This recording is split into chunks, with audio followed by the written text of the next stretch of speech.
Good evening. I'm hoping everything's okay and that you can hear me and stuff. Is that working okay? Let me know in chat if you can. That would be great. Other than that, good evening. Good evening to Jadomo, to Murky Skies, to Ray Lauderbeck, Shadow, Burger Pops, and Mount Stunner. Socially Confused. Hello. There's a couple of new names of people I haven't seen in a while, so it's lovely to have you all here. Thank you very much for popping along. We've got some interesting stuff to talk about. Not just interesting because it's cool news for Star Citizen, but because I can start to give you some of my real background. The reason I'm one of the reasons I'm really hyped for this game, and what I hope to be moving forward with DGP. One of the things that will attract people to this channel, like yourselves, some of my military background, being a Royal Naval officer in the past, now left the Navy. I don't like the word retired. It makes me sound old, and I don't. That's not what I'm going for, right? But yes, did the Navy for just under 12 years as a warfare officer. Finished up working on carriers and stuff. So I think there's some conversations we can have here that maybe you might not get anywhere else within the Star Citizen YouTube community. And that sounds really exciting for me, and hopefully it does for you guys too. I'm hoping that I've left this on low latency. I have success. I'm learning. So yeah, we are on new camera. We are on replaced microphone. The only thing that is going to let me down this evening is my ISP. So here's hoping that that doesn't happen. But it's really good to see you all. Chavez, good to see you. Thank you very much for letting me know it's all working. John Goodwin, hello. Avi, good to see you, buddy. Ape in Space. Ape, I thought I'd let you know first, sir, or I wanted to last week. The donation you very kindly made has gone to the Elgato Facecam, which is this thing that I'm on at the minute. So that should be end of the camera issues. And I will say, my friend, that the help that you gave me, this cam worked brilliantly last week. No problems, no stuttering, no freezing, no switching itself off, no overheating. It's just doing its job, which is really nice. So thank you ever so much for that. Yeah, Hell Winter. And he's jinxed it. Good to see you, Hell. Yeah, so um, socially, do you know what? That's a really good answer. Socially says, what does a warfare officer do?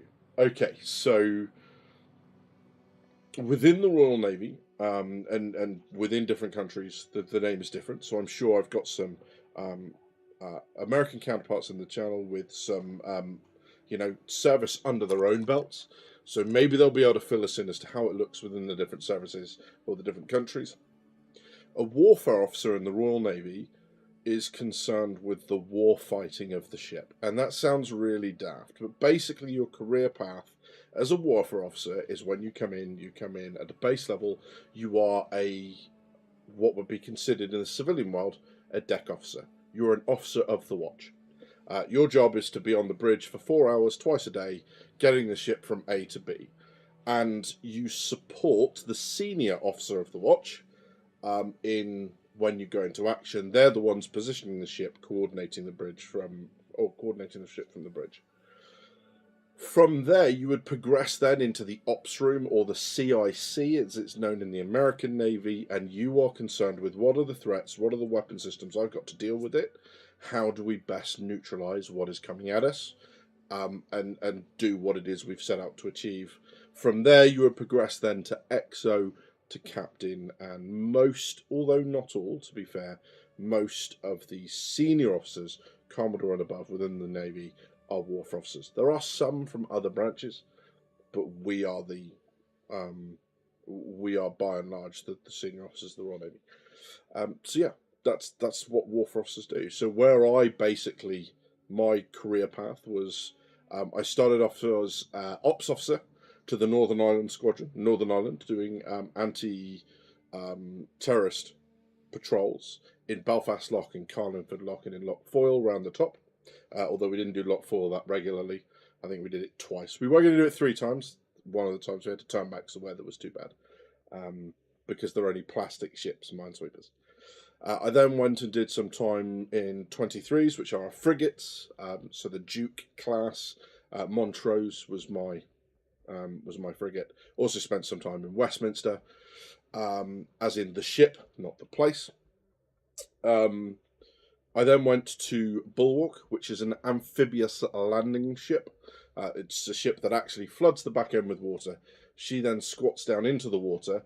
Back end floods, so you can drive landing craft in and out. She's also got a huge flight deck to land amphibious troops, to land tanks, marines, all that sort of stuff ashore. So that's really cool as well. And then my last job was on Illustrious, which was the last of our carriers. Before the new super carriers came in. So, unfortunately, no time on our Type 45s, which are the air defense destroyers. No time on the new carriers, although I have been on them. I've been on as a civilian and not as a serving member of the armed forces, but impressive bits of kit nonetheless. So, hopefully, I can provide a little bit of colour and a little bit of insight as to what's happening and that sort of stuff. So what I wanted to do today, I thought would be really cool. We're going to watch Inside Star Citizen again, which is Tactical Capital, but hopefully I can provide a little bit of colour over the top, because they've made some interesting design decisions. That doesn't mean bad, that just means not what I was expecting, and we can talk about that as we go through. So yeah, that'll be cool. Avi says, have to figure at least 5k of the Kraken's Idris, 3,000 jobs, probably over 10,000 Polarises, and that's in response to Jidomo's question about how many have been sold. No idea. It would be really interesting to know. That would be yeah. So that'll be interesting. But yeah, good evening to Limited Resource, to Scott, and to Ninja as well. So thank you very much for joining. And that's where we go. How has everyone's week been? All good.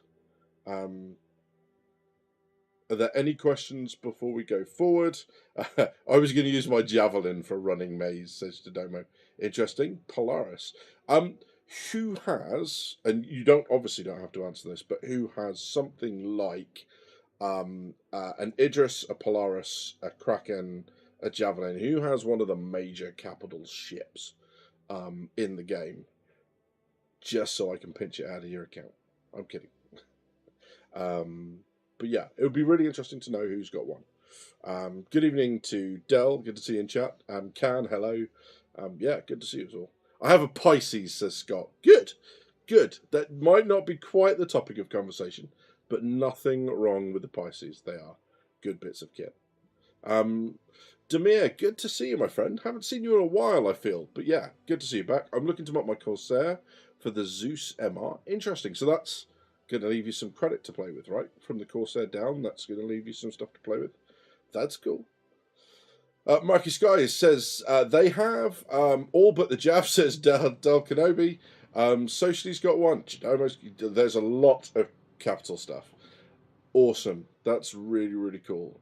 So we shall have a look. What I'm going to do is just kill off the music in the background. We shall knock that all the way down. And then we shall swap over to the big one. I shall be a part of Jared's chest. Woo! Sorry, Jared, if you ever happen to watch this, you didn't deserve that, but I gave it to you anyway. So there you go. Been stuck at work on Sundays. Hey, my God. Oh, mate. Yeah, I appreciate that. It's not a fun thing. So yeah, I don't know if I'll keep the Polaris or change it to the Perseus. I'm socially confused. I would certainly wait till it was out, because again, that's going to be a step down, right? Polaris to Perseus is melting and getting credit back, or filling up the gaps if you played the CCU game well. But yeah, I'm looking forward to being bankrupted, buying humongous mega guns, says Murky. Yep, absolutely. I have a cutter, an embarrassing amount of CCUs, says Limited. Nice. Yeah, absolutely. Yeah. So let's have a look. I'm gonna good evening, Dropped. Good to see you, bud. We're gonna switch over now. I'd already done that. I didn't need to do that again, did I? I can go back. Let's go back. Let's be part of Jared again. I even remember the nipple tweaking. Right. Let's see what they have to say, and we'll go along with this. Last week was our inaugural Idris War Games test, And while that completed earlier this week with many lessons learned, and the ship itself is still awaiting important resource management, maelstrom, multi-crew gameplay work, and more Hopefully before that volume level's it'll not too arrive bad. permanently I can in the always jump persistent in over the universe, top. we here at ISC still jumped at the chance to showcase the current artistic progress of the vehicle inside and out, as well as to enlist a few of our oldest friends in providing a sort of director's commentary to the proceedings. Here's how it went. Just look at the camera, so hi. Have you been drinking already, said John? I'm Nick Tuesday, part of the Maybe art two. director of 2042 era. Your new title. I don't even know what I am anymore. Shall I say that? Shall I say that? That'd be good. Yeah? Yeah. Hi, I'm Nate. I've not got a clue what I am anymore. He's the one. That'll go down well. The one beef of the Should we week. do that? Yeah, yeah.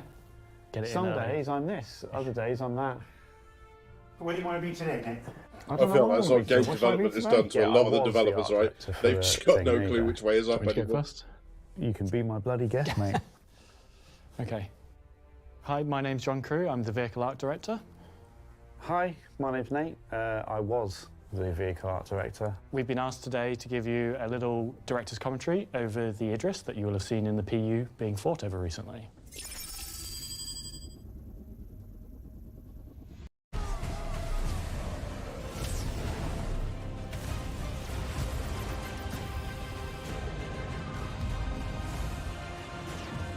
Don't you think it's like we've sold this already? Also, those ads have to stop. Those ads have to stop. Genuinely.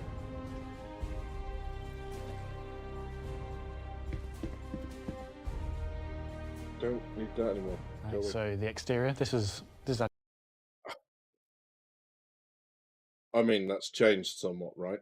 YouTube Premium badges, come on, bro. No, I'm not. It seems daft to put money back in when I'm only just getting money out of it. Yeah, no, I mean, I should do an ad blocker, right?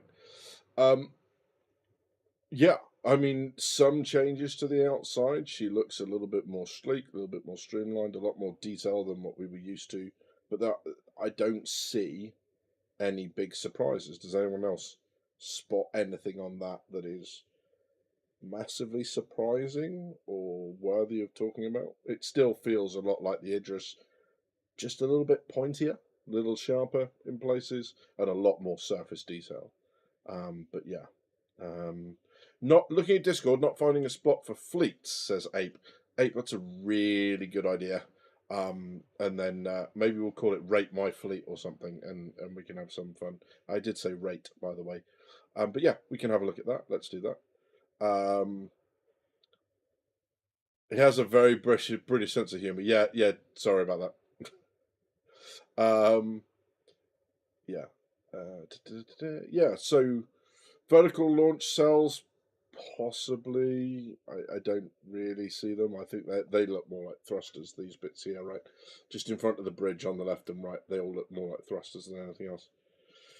But yeah, a couple of antennas you're right, but let's have a look. had quite a few iterations over time in terms of not the shape stayed the same, but how like the breakup, the materials on it, Yeah, the engine the thrusters of. Yeah, the shapes remain pretty true. We did make amendments to the exterior to fit the interior in because the number of spaces that we needed for Squadron sort of slowly increased. So it's a very tightly packed capital ship. If you look at the original concept, it was quite a thin ship as well. Yeah. It just couldn't fit everything in it. I think my favourite feature from the original one was the hilarious flight of stairs that came down in the middle of the flight deck. Yeah, I think that was my first fix.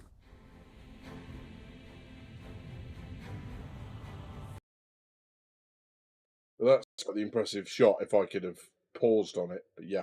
Then we're going to fly into the back of it, which is the way most players should normally enter the Idris. Landing gear deployed. So that seems to confirm it then. 3 Gladius-sized fighters at Go in least front, that'll be a bit. in that space. It's getting dark now, John. So there we got.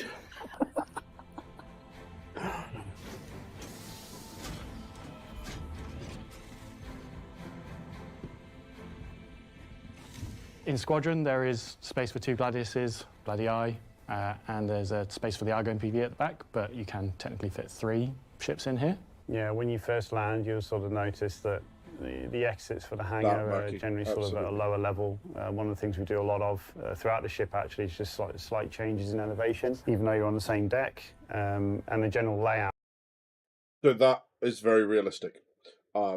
What you will find now, you'll actually see this on carriers. They have 2, right? I'm just going to see if I can find you a photo.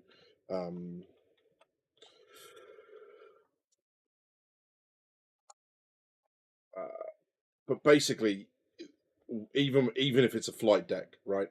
Regardless of what it is, if it's a carrier, if it's the landing platforms, they have something called FlyCo, which is flight or flying coordination, or flying control, depending on who you talk to.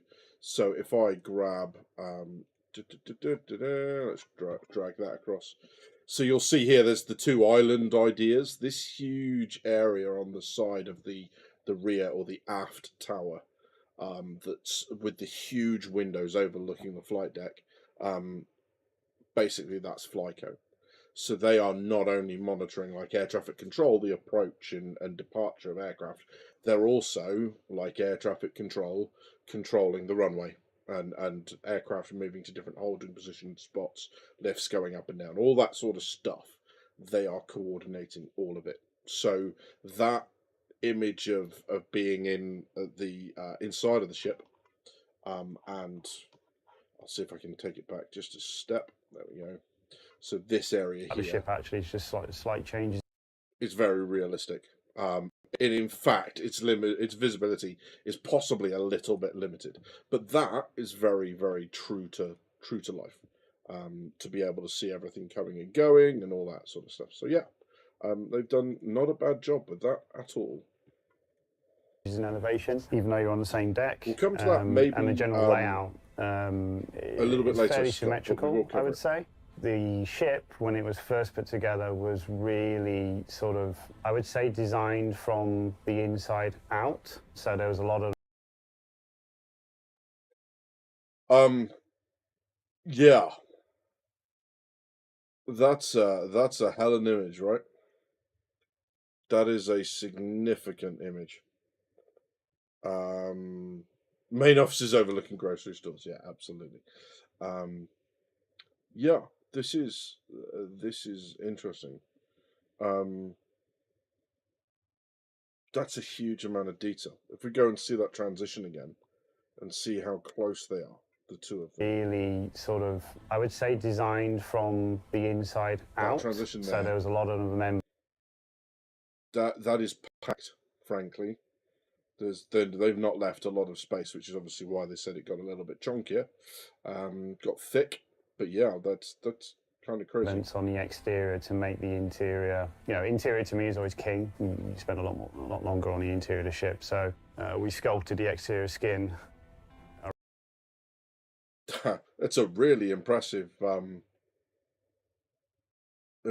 work of art that they can take the exterior hull off like that. So I don't know if you noticed, just down here somewhere, there was actually an NPC walking around, right? We sculpted the exterior skin around that. If you were... Yeah, so that's kind of crazy. You will see the cargo bay in a second, Hellwinter. That it is in there. I think it's under that decking area. But it's because it's got elevators to take it down, so it's the lowest deck.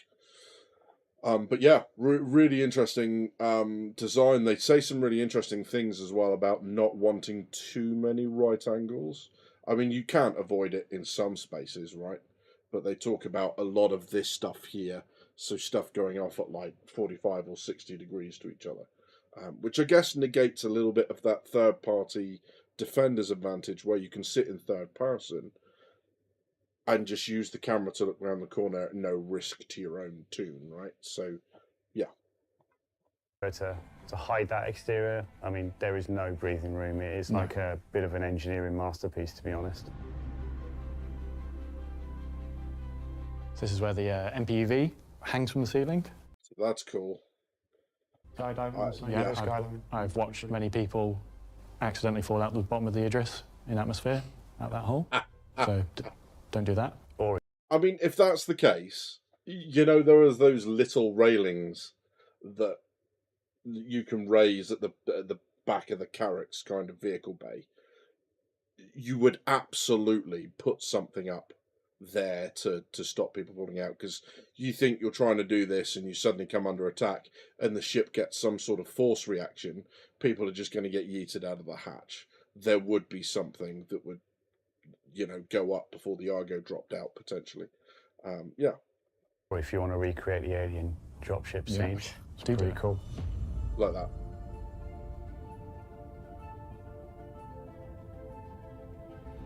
The gravity room Roll the bombs out. was I mean, originally upstairs. We had Fairly to big. shift things around through the process again, taking inspiration from This is real really cool. world scientific areas. The that fact whole that it room seals actually off completely closes with into its own that. cylinder. You have to sort of That's open the door very cool. to sort of get in, and you can close it behind you. It's quite a trip.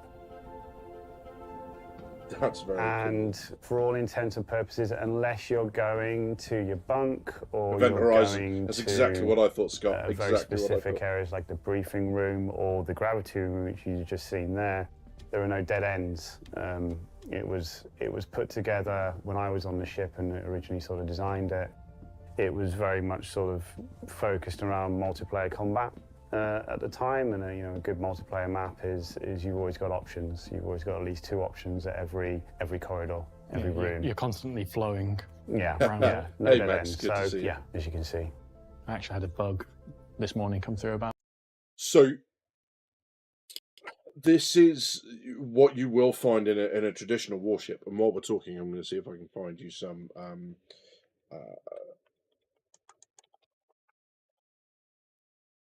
pictures of this.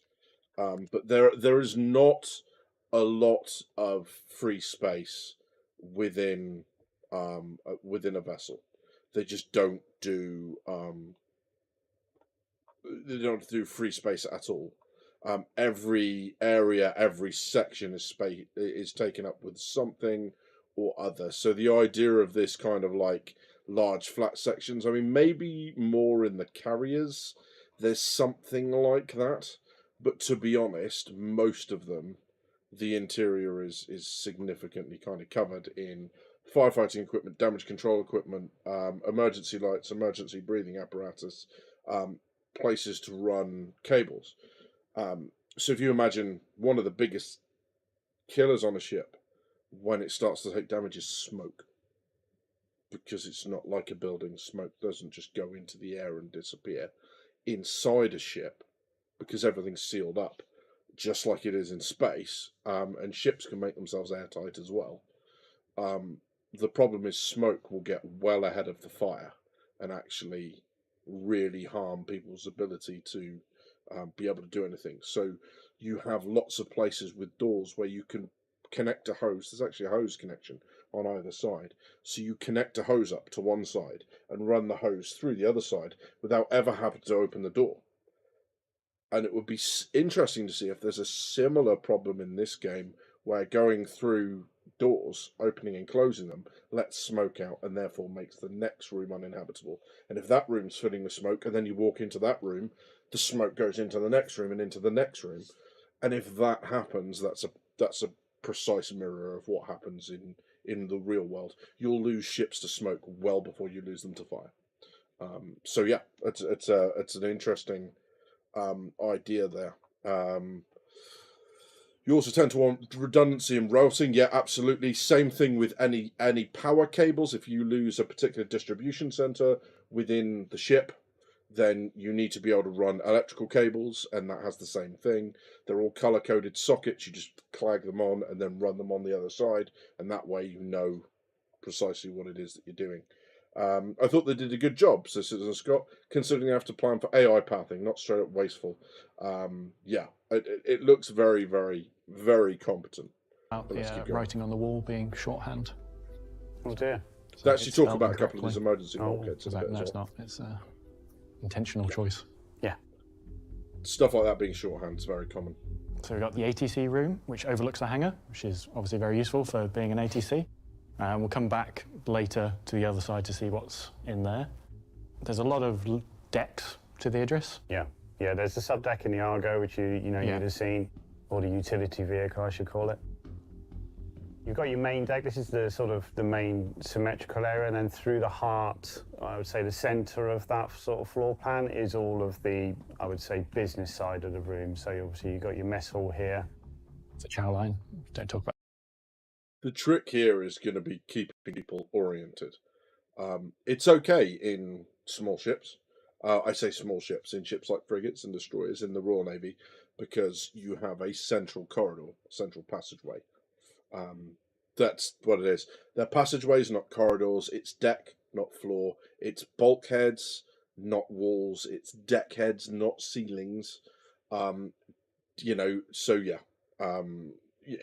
Deck instead of floor in terms of, oh, go 2 decks up, but also the deck. So you'd say hit the deck and you know, or you need to give the deck a scrub, means clean the floor, right? Same thing. But yeah, so inside the ship, you need to almost have that sense of which way you're facing at all time. And they do kind of talk about the fact that they're going to add like port and starboard and that sort of stuff.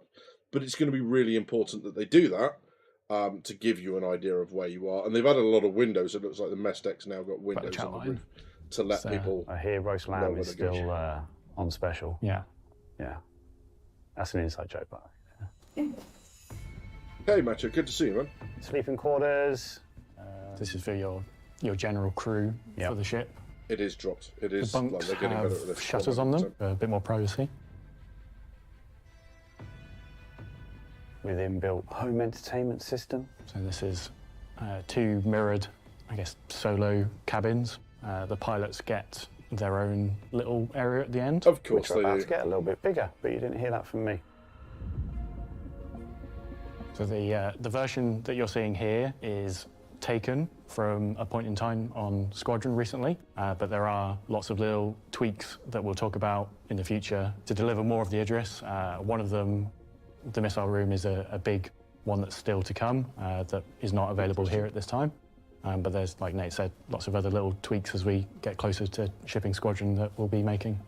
Again, inspirations with regards to archetype for Aegis. You know, you can see there's a strong inspiration from some of my favourite 1980s movies through here. I like to see, you know, material breakup, introduce textures, leather where we can do to make it feel a bit softer and more inviting as a habit.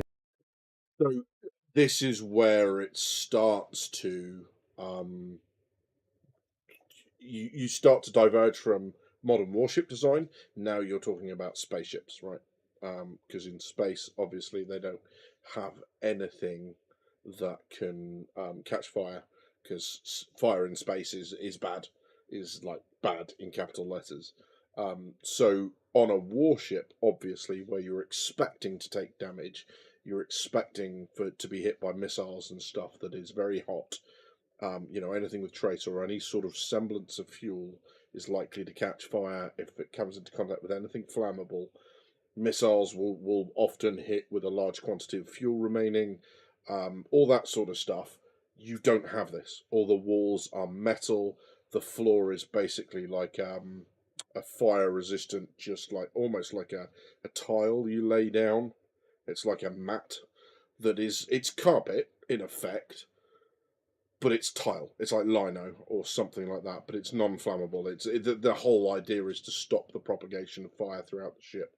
And obviously also, with carpet and with anything slippery, you can't hold on, whereas if it's non-slip kind of like a coating, you don't go anywhere. So it's smooth to the touch, but you don't slip over on it. Even when it's wet, it's still pretty, you know, good to be stood on.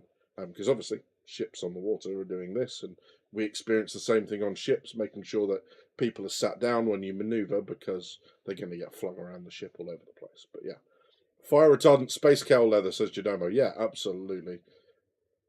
A good habitational area should be. And it's different for different ships, right? But when you're designing a capital ship, it kind of needs to tick all of the boxes. From a putting the ship together point of view, everything is modular. So you'll notice probably in the PU now, a lot of these elements are reused in some of the Aegis ships, simply because, you know, we try and put the ships together in a modular fashion. And the bigger the ship gets, the more modular it needs to be. You really want to avoid doing too much unique stuff because you'll notice probably starting to see some of the damage control elements. Stuff. Anything like pipe on that on a warship needs to be exposed, because let's say it's a pipe that's carrying the high pressure salt water. So for firefighting, you just pump in salt water. It's under high pressure. That's what feeds your hoses, right? And that's really important because it doesn't just do that; it does a whole bunch of other things as well.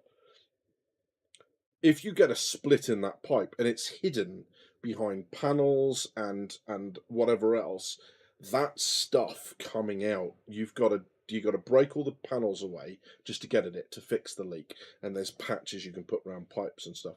And this sort of thing, you want exactly the same things, right? You, with your relays and stuff like that, you don't want to be going through multiple doors and panels and pulling things off to switch your relays out. You want that to be as quick as possible. And sure, that makes you a little bit more susceptible on the boarding side of things, but you know, you've got to have that trade-off one way or the other. The idea being, if you can keep your ship fighting, you're not going to suffer with the boarding so much, right? It's only when the ship is really struggling that the boarding becomes a reality for something this big. So, yeah. Are reused in some of the Aegis ships simply because, you know, we try and put the ships together in a modular fashion. And the bigger the ship gets, the more modular. And on the right-hand side, you're starting to see things that'll be color-coded. So maybe the red is flammable here. It's actually coolant. Maybe it's you know, it'll be something, and hopefully they'll keep that same idea throughout. So you as players, if you're looking for something electricity-based, maybe it's, I don't know, a shade of purple or dark blue. So when you're looking for something that's electricity-based, you might not be familiar with that ship, but you look for that sort of color coding. It doesn't have to be like that. It's gameplay, right? It doesn't need to be that technical, but it also works really well from a kind of a remembering point of view. And bearing in mind, these things are ex-military vessels, so they would certainly adhere to stuff like that. Isn't that engineering gameplay says limited? Yeah, absolutely. Having this stuff available, obviously, for when engineering gameplay comes in, they need to think about it now, because this is the way the ship is. And funny enough, when this and the Polaris, you know, certainly the Polaris is out, I'm going to look to review the Hammerhead and the Polaris very, very quick at one after the other from a military point of view and talk about this sort of stuff. And when we get to the Hammerhead, it's going to be one of the things I raise. One of my biggest issues with the ship is not looking at the engineering gameplay from the warship point of view, because there's a problem with the Hammerhead. But we'll get to that at some point. Are there many instances of warships being boarded post-World War II? It seems it would be rare. No, there were a couple of instances in Sri Lanka. The Sri Lankan military were fighting a rebel faction called the Tamil Tigers. There's some pretty hairy footage. I don't know if it's still available, but we certainly saw it in the military of one of the Sri Lankan boats being attacked by two Tamil Tiger, basically speedboats, covered in 50 cals, and they just destroyed this patrol boat.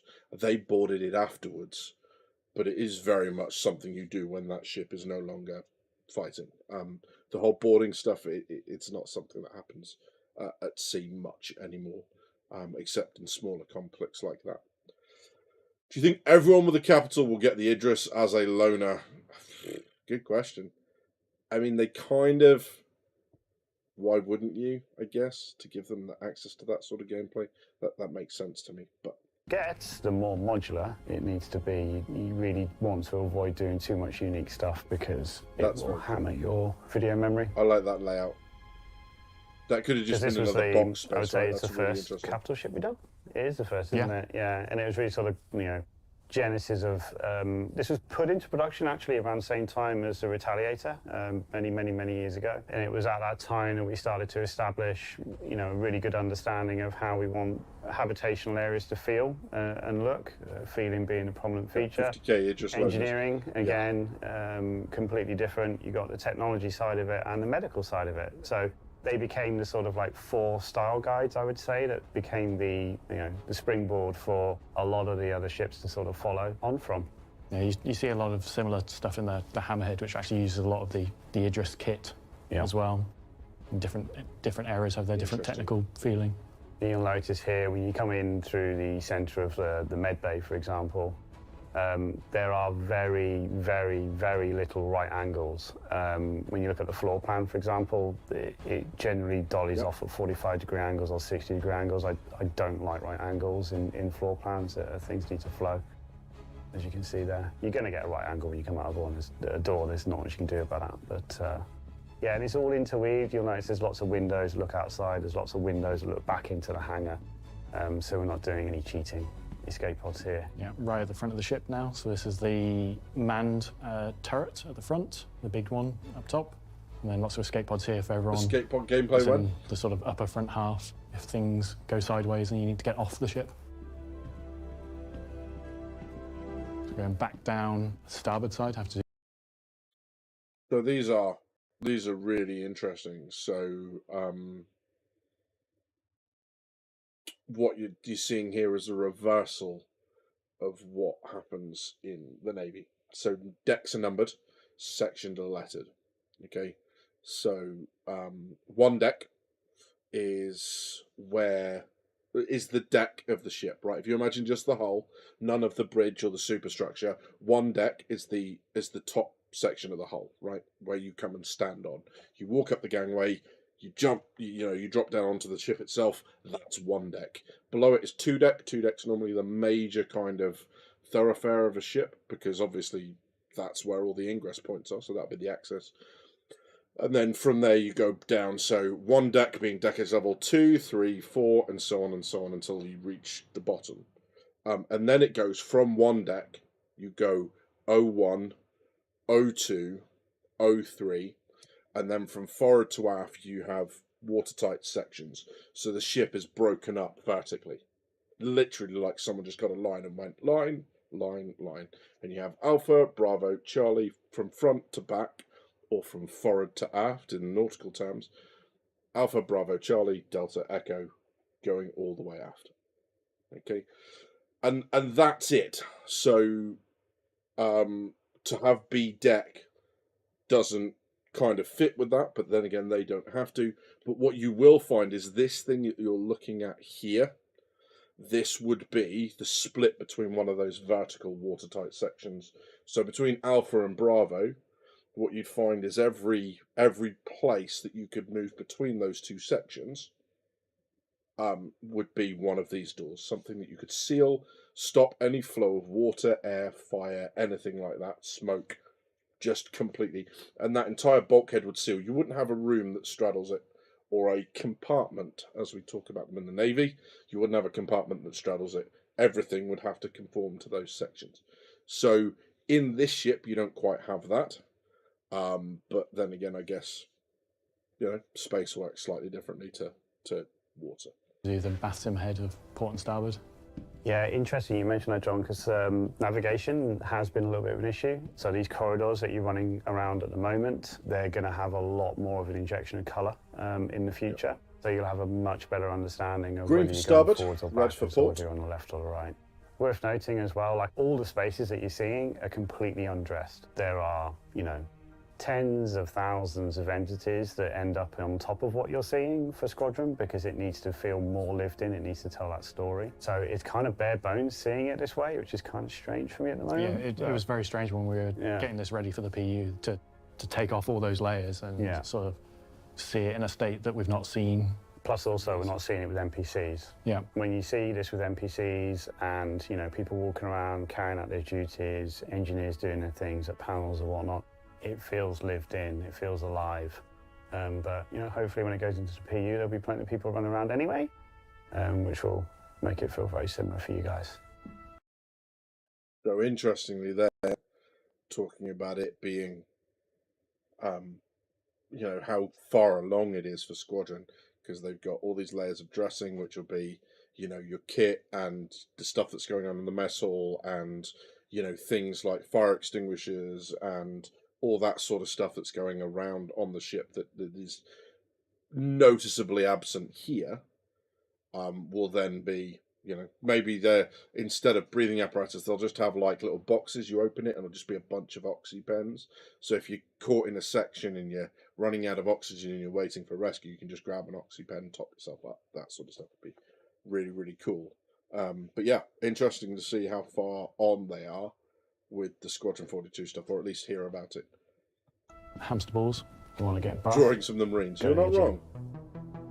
I don't know what we Yeah, had there. or they originally, don't use paper, opposite they the just ATC. Was crayons. It was the pilot. It was the pilot ready area, but we moved the pilot ready area down to the same level as the hangar, so you can get your gear, scramble out as quickly as possible, rather than getting your gear, Run down a flight of stairs. falling down 2 flights of stairs, and then sort of hobbling into your ship with a broken ankle. Broken ankle confirmed. Then going further back. We're sort of halfway. That's very three-quarters of the way back. NASA-esque. That's Yeah, very more you got like your sort of, I think, International the Space crossover point Station. here. yeah, you got 2 crossover points on the hangar. esque stuff. Don't know what those are. Those Now you're little gonna bits that sort of stick out. I don't know come what they're through, trying to. and this is where achieve. a lot of the asymmetry comes in, although the footprint is sort of similar. You'll come through. On one side, you've got I think that's brig, the prison. which is where all the naughty people Yep, go, brig. and we have a lot of naughty people in the game. There you go. There's a security office in there, and on the opposite side of that is Cameras. basically the opposite side of the ship is the armory, which you'll see in a little bit. Big escape pods, so big shared ones rather than individual pods. You might have seen, as we've gone around, some big red signposted rooms. They, I believe, have EVA airlocks in them, as well as sort of maintenance storage areas, so all signposted so you know in a hurry where to go. Then the main briefing room. Main briefing room, again, integral to Squadron. Very This is where cool. you're going to get your mission briefings and so on. Still looks very similar to the one we saw in the back big ship. slice. Yeah, There's a lot to it. like I say, there's a lot crammed in. Yeah. So now The we're on armory. the opposite side to where the brig was. So this is the armory and shooting range. Quite a bit of inspiration from RoboCop. Yeah, as you can probably all tell, I'm a bit of an 80s buff when it comes to the movies. When I had to That's do things for very cool. real, actually build things, it visually makes You can beast quite a big NPCs on the difference to me as a- treadmill, says as a Murky visual Skies. kind of guy. And why That, not? Why wouldn't you, firing right? range area is another one of the areas that has changed around a bit over time because it was That's very cool. Yeah, it was an all-in-one. I think it was on the other side as well. I Yeah. think we The flipped ship it. with your own personal. And then we shooting got range. into the logistics of, you know, what happens if you take your gun away from there? What's going to happen to you as a player? So there was, you know, 'cause you're not supposed to walk around a military ship with a firearm in your hand, basically. So He's not wrong. yeah, lots of minor changes there, more for the social experience. Our briefings like that, anything you would expect to see on a modern warship, says John Goodwin. Yes, absolutely. Anything with an embarked air wing, yes. There are also other spaces that are used. So on a frigate, you have something called the upper cabin flat. So if you imagine the deck with the bridge on it, just below that is normally the captain's cabin, and on a 23, on a Type 23 frigate, there are all sorts of officers' cabins. That where mine was, I was immediately behind the captain's cabin. The XO is the next deck down, with all the heads of departments. You had captain, junior officers, senior officers. That upper cabin flat area, and the flat, it's a maritime term. It's basically just saying like a landing or a corridor space. We used to use that for a lot of our briefings. So for entering and leaving harbour, that all used to happen in that space.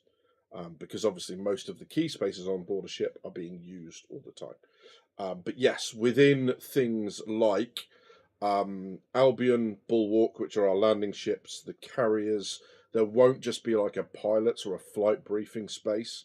There'll also be something called like a combined battle staff or a joint battle staff area, and it's those sorts of ships. It's not just the ship's company and the embarked air wing that work and fight on them. You also have like a commodore and his own staff who aren't worried about the ship. They're worried about the entire task group, and they will have their own space, and they'll need briefing spaces and computers and access to Blue Force trackers and all that sort of stuff. So it basically ends up being like a second ops room with a briefing room attached, and then it's got closed spaces off for the intelligence crew and all that sort of stuff. So yeah, this is very much what you would expect to see, that sort of briefing room. So this is above the rear of the hangar, not all Who the asked way for at the cargo? back, Cargo. because it has 2 lifts that go down to, or that one you, lift Hal? that goes down to the Two. two. Or was it you? Yeah, One each side. there's one each side that connects with the hangar. So if you're bringing in supplies or getting ready to go out on a long journey into the depths of space, you can, you know, utility vehicle, drops the cargo off, and you can load up pretty efficiently.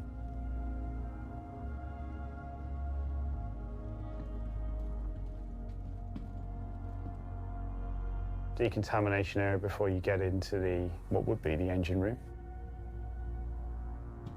Why do you decontaminate before going into the engine room? Very different feeling, like we talked about, compared to the rest of the It's ship. cool. That sounds like a really cool Aegis, thing. I don't we understand sort of why. looked at a lot of real-world scientific, I would say, hydrogen colliders, nuclear reactors. CERN was a big sort of inspiration with a lot of the paneling and general sort of feel. And that's continued in the Gauntlet and a lot of the other Aegis ships that you'll see. What's interesting there is the first time I heard that, I thought they'd said that for the entire ship, and they haven't. It's just the engineering spaces. Engineering spaces on warships, they're not particularly pleasant. They are dangerous, hot, loud. You go in with, they have radio headphones, so the noise cancelling headphones, but you also listen to, so someone in the engineering control room can jump on a thing, say something, and everyone will hear it. So if there's an emergency or whatever, then they can speak to you. So yeah, that's an interesting way of doing it. Jambatex is maybe on the way out. Yeah, interesting. I'm not quite sure what it is that they're supposed to be protecting everyone else or anything else from. Maybe it's, I don't know, radiation or yeah, interesting. So yeah, Idris and Kirk in his armor, not weapons. Size 10 versus twin size 7s. Yeah, that's quite a difference between the two. Do you know what? Just to give myself a bit of a jump start. Sponsored not by Stoford. Let's do some of that while we're talking. Yeah, John, I'm just trying to figure out why you'd need a decontamination to go between. I'm not entirely sure what that is trying to do. Is there some sort of dust that gets on you? It's not like it's a biological space, so it's not biological contaminants. Is it chemical or is it nuclear contaminants? I'm not sure. I have a feeling they don't know either. It's just a rule of cool thing. But yes. Dust affects magical space reactors, question mark. No idea socially. No idea at all. But yeah, probably more for when you're leaving, says John. The engineering crew, says Can, also tend not to take too kindly to outsiders in a highly controlled space. Maybe it's just because they can't get the engineering queue to shower, so they put them through decontam instead and irradiate it off their bodies. But yeah, let's have a look. And then you will have seen them dotted around in all the corridors, but there's a lot of wall panels that hold all the components. So whilst we do have some big capital size components like in the engine room, there's a lot of sort of secondary redundancy with all these extra wall panels dotted around. So if one area of the ship goes down. So two things come into play with military engineering. The first one is the idea of redundancy, as he says, even if you have something called EDCs, electrical distribution centers throughout the ship. So if you imagine a power station creates its power, it doesn't just go straight into your homes because it's kicking out tens, megawatts, kilowatts, all that sort of stuff. So it will go to these stations, EDCs, that are then changed into the required voltage for different weapon systems, for what you call a hotel load, which is your lighting and stuff to run your air conditioners and your freshwater osmosis plants, the stuff that makes the fresh water on board. All that sort of stuff comes under something called hotel load. And if you lose one of those EDCs, you will lose power for a little while in certain areas of the ship, but the power will be prioritized for things like weapon systems, self-defense systems, anything that's contributing to the ship's operational output directly. And then what you do is you run cables and all that sort of stuff. So you can absolutely, there's all sorts of fallback. The other thing, and it sounds really cool, but it's not. The other thing that you can do with ships on board is you could do something called, that's coming up in the second limited, the lockdown, is something called a battle override. So when you run your computer, your computer gets to a temperature, if it's getting too hot, it goes, no. To protect myself, I'm going to shut down. And your computer shuts itself down. If you enable something called a battle override, you remove all of the safety programming from whatever bit of kit you're talking about. So if it's radars, it's like, I don't care what stress you're putting on the gears. I don't care how fast or not you're rotating. I don't care how much power you're using. I don't care how hot you're getting. Any of those things. I just need you to keep going until you basically melt. And that's what a battle override is. You remove all the safety programming to keep that kit running, because in that instance, to lose that bit of equipment is more of a risk to the ship in the short term than losing the radar in a longer term. So you go, do you know what? I can lose it now and then I can back off. Or lose it later and back off. I can't afford to lose it now because I'll lose the fight. And obviously losing the fight has some long-term connotations. So I'm not expecting to get any of that in there, but that's just like a really interesting real-world thing that might make its way into Star Citizen, I guess. Yeah, so that's an interesting one. Yeah, so we'll talk about the lockdown thing, or they will, more to the point. Respawn's talk about lockdown in a second. It's not completely scuppered. You can still route power around. Yeah, it's the interesting thing in the original design document, John, where if life support systems went down on the rear of the ship, there's actually sort of like large bulkheads that close that section of the ship off. Yeah. So the rest of the... That's the first time we've seen that. That very much seems like that's the state just before it activates. So you get this rotating hazard light. You will also notice that these are on the hammerhead.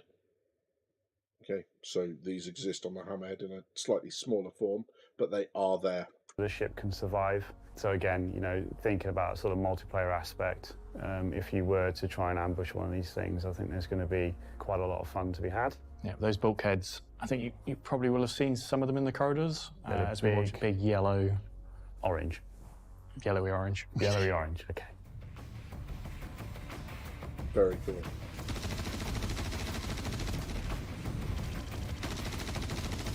The layout as well, the engine room, you'll notice, is pretty much, if you were boarding the ship from the hangar, pretty much the most well-protected room of the ship. Again, with that multiplayer feeling in mind. I think going off, do you remember Titan mode? Squadron, yeah. Not Squadron, Battlefield. Yeah. That ducking under the bulkhead closing is great. Really just trying to create this sort of layer up on layer up on layer until you get to the engine room to make that quite difficult to ultimately disable the ship.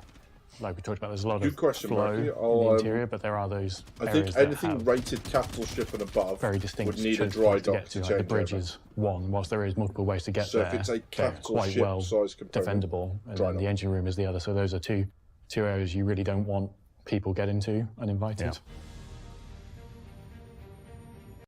He's not wrong. The bridge and the engine room, and you actually see this not so much from military ships, but where boardings do still happen very regularly, although the news just don't care anymore.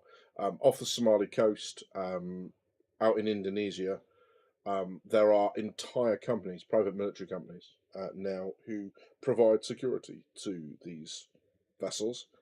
They send armed guards out, and there is plenty of YouTube footage of these guys lighting people up. Maybe we can have a look at that at some point in the future, if that's what people fancy. If they want to look at some of the real world stuff and how it might or might not apply to Star Citizen. But what I can tell you is I did a couple of CTF 150, 151 patrols, which are all down in that area. And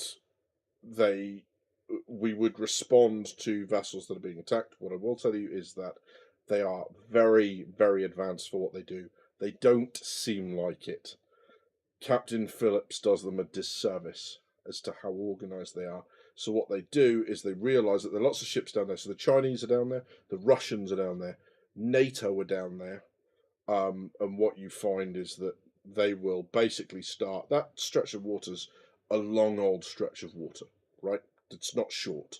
It's huge. And what they'll do is they'll start doing attacks at each end, and kind of like wacky races, because of course NATO don't work with the Russians and the Chinese and the Russians don't work together. you get this kind of of everyone bouncing to one end to the other. And then after 3 or 4 days of this, they go, hang on a second, we can't keep burning fuel at this rate. So maybe we'll wait to see when a vessel is actually under attack. And then the Somalis will actually make their attack, the genuine one. So they'll just feint attacks at both sides, and it makes things very, very tough. Those merchant ships will then retreat into 2 locations. They'll retreat into the bridge, and they'll retreat into the engine room, much as in Captain Phillips. However, when they do this for real, they have metal plates that go over the windows. They lock them completely from the inside, so you just can't get into them. Yeah, and they basically become little fortresses or citadels, as you call them on the ship. So yeah, they call them citadels, and that's kind of cool. If you owned an Idris, would you call it Petra or the Little Doctor? Possibly not. Surprised they didn't demo any 0G EVA situations. Yeah, probably because I mean that's still in the works, so that's gonna be a lot of the push-pull stuff, like the traversal, and I don't think that's not ready yet, right? That's not coming in 23, so yeah, it probably not. They just don't have the footage yet because this is only just ready in its form. Same with the EVA stuff. They probably just haven't had the time and the inclination to put it all together. But yeah, interesting. So yeah, let's keep going. There's a few ways you can go Hey, up she to was the bridge. badass. There's Bob obviously the this Bobblehead. lift, Gary Frank. but there is also a set of staircases either side. So you have these sort of tactical stations at the Ladders. back, flanking They each call them side, stairs, call them ladders. down on a lower level from the main bridge area. I think thing I would say most proud of on the bridge. There's been a lot of rework done, but you'll That notice is here very the view out. It's pretty spectacular. Removed the That's kind of incredible, right? I mean, how many seats have you got there? You got 2 at the front. Bridge area. So you got 1, 2, 3, 4, 5, 6. That looks like the captain's chair in the middle there. So 1, 2, 3, 4. There'll be 5, 6 on the right hand side here. Yeah, hell of a bridge view. Murky, you are not kidding. think, So that thing looks I'm- to be 7 I would just say most there. proud of on the bridge. There's been yeah, a lot of 1, rework done, 2, but you'll 3, notice here the view out. captain's It's chair, pretty spectacular. 3 on Removed the other side, what 7, would be and then the ones at the the back. cross frame, which went across the front of the ship, so you got completely unobstructed views out to space. But it still feels chunky and weighty, which it needs to, which is a success. What worries me is the captain's lack of displays. So that was a little bit of a director's commentary on the Idris, which hopefully you'll have seen and That's not experienced as part of the event that's been going on in the Persistent Universe recently. And as great as the ship looks in the video and the events, there's still quite a bit of work to do before we can give it to players to have for real. Things like resource network, multi-crew gameplay, all these things that make it an actual living, breathing capital ship that you want to run and own. That's pretty much it for now. Yeah, to echo what John said, I hope you enjoyed what you saw. There's still a ways to go with regards to sort of delivering, the ship as a whole for the PU. But I just want to give a shout out to all the teams that have been involved in working on it. I mean, the list is endless. Artists, designers, concept artists, lighting crew, social design, level design. I mean, it's huge. There is literally hundreds of people involved in delivering such an asset. Yeah, exactly that, Marky. Yeah. Ordnance officer, you see that planet? Yes, sir. I don't want to. Understood, sir. Click. Yeah, that. An incredible asset.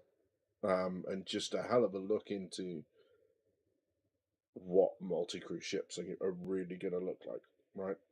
And that thing, someone said it before. I don't know who that was. It might have been you, Domo. I'm not sure. And apologies if it wasn't to whoever it was.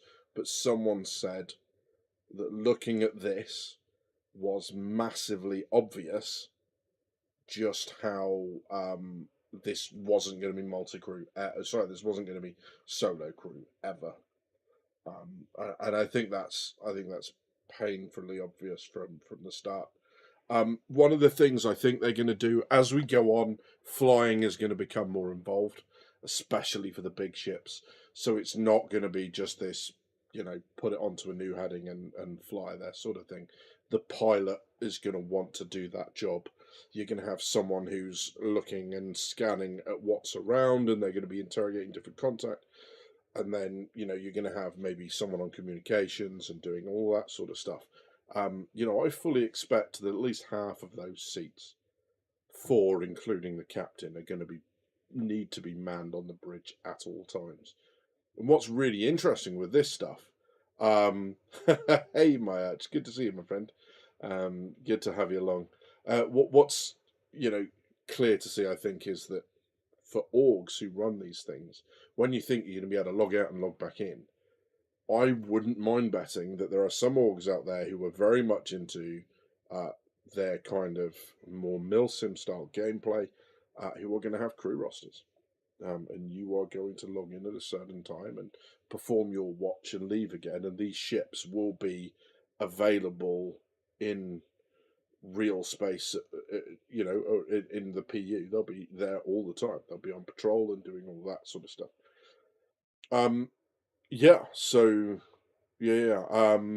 Probably different in space, but my experience on the bridge was enlisted, had to stand whilst on watch at Ape. Yeah, 100%. Always with the binos up, right? Always looking out. Was that your role, or were you something different? If you're comfortable talking about it, but yes, 100%. From what I could find and understand, decontamination would be radiological, protect engine from outside influence, and others if an accident affects someone inside going out. Yeah, that makes sense, doesn't it? That's that kind of, I guess that makes sense from that. Yeah, the Ender's Game reference, 100%.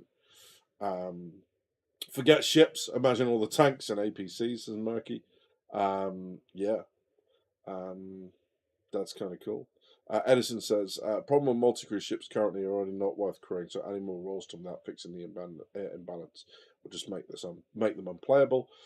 Yeah, I think with, now that the multi-crew gameplay, they're talking about the resource management and stuff with ships like this thing's going to be incredible. And I'm really hoping that, with stuff like Master Modes and with Xenothreat going to hopefully model a bunch of this for us, we'll find the Idris to be a much scarier concept.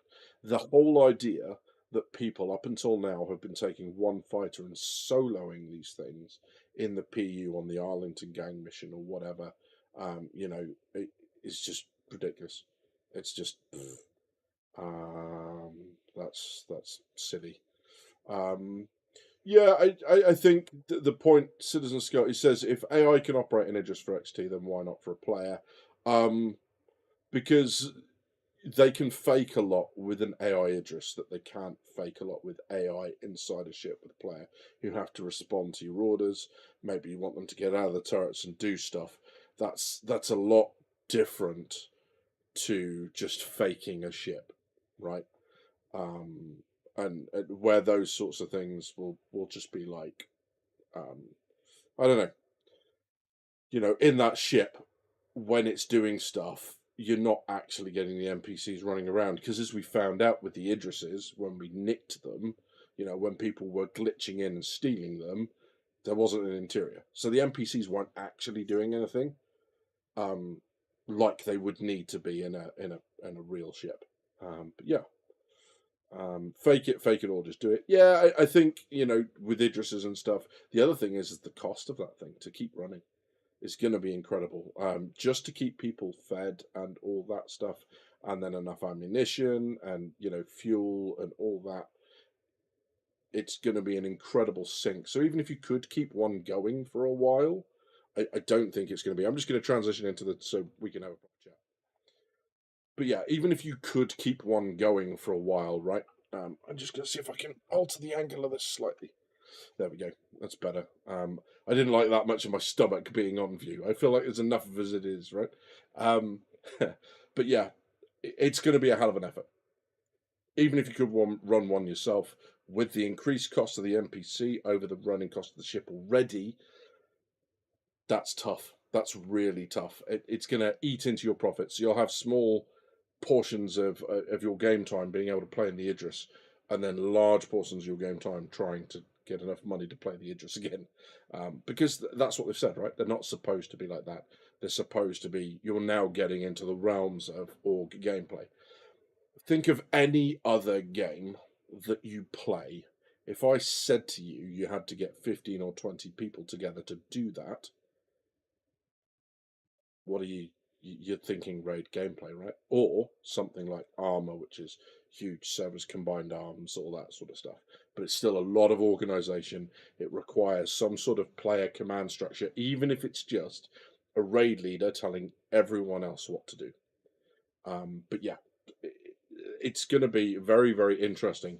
And what's really interesting, I think, is people are going to start to discover that the ability to buy an Idris or a Polaris or a Javelin or a Kraken doesn't necessarily give you the ability to run one. Right? Because now you're having to coordinate things. So you need to be calm under pressure. You need to communicate calmly under pressure. You need to communicate calmly under pressure in a way that doesn't piss everyone else off, because no one likes getting screamed at in games. No one likes being called idiots or made to feel stupid. We play games to enjoy ourselves. If playing on your Idris means that you're going to call me names, or you're going to be, you're going to talk down to me like I'm 5, I'm just not going to play with you. Simple as that, right? And because games, you want to be, they want to be enjoyable. So, yeah, it's one of those things, right? You just, people are going to struggle to do this. And the way I know is, like, I've been playing WoW since it came out. I bought it like 3 weeks after its release.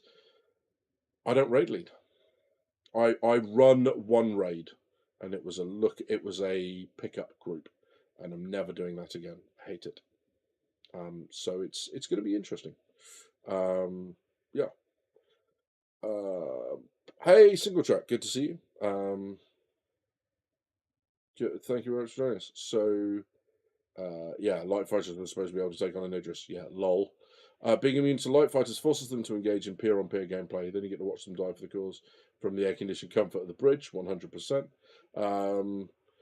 Let me ask my question again now. How does the Idris fit in again in its intended role, and how logical is that role in SC compared to other ships? That fits in really well with what I was just saying, Scott. So people have been calling it a carrier, like, on and off. This, to me, is like one of the American Arleigh Burkes, right? A guided missile destroyer out in the US. It has space for 2 Seahawks, 2 carriers. It's also got space for 2 boats. So in this instance, potentially the Gladiuses are the helicopters.